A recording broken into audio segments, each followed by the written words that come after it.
présent au Mali, après donc Ouagadougou et Niamey, le ministre chargé des Affaires étrangères de la République arabe d'Égypte est à Bamako.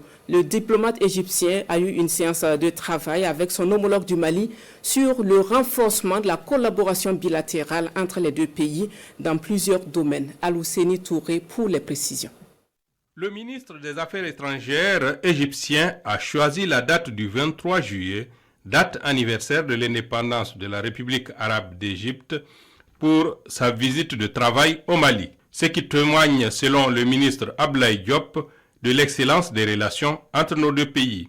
Des relations qui datent de nos indépendances respectives et qui sont appelées à évoluer vers une amélioration de cette coopération pour la hisser à son juste niveau. Au-delà de la lutte contre le terrorisme, pour lequel je tiens à remercier le concours de l'Égypte en termes de renforcement de capacités de nos forces de défense et de sécurité, aujourd'hui, nous essayons de travailler ensemble pour pouvoir renforcer et tisser des liens économiques et commerciaux étroits entre le Mali et la République d'Égypte. Pour sa part, le diplomate égyptien dit être au Mali par la volonté du président Al-Sisi, avec comme instruction d'appuyer le Mali dans tous les domaines dont il peut avoir besoin.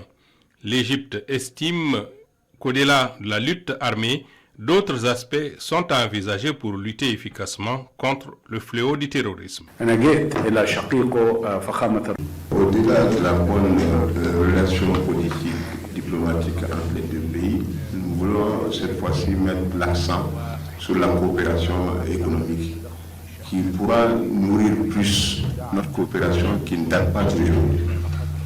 La République serbe du Mali a tout le droit de prendre toutes les dispositions nécessaires afin d'éradiquer le fléau du terrorisme.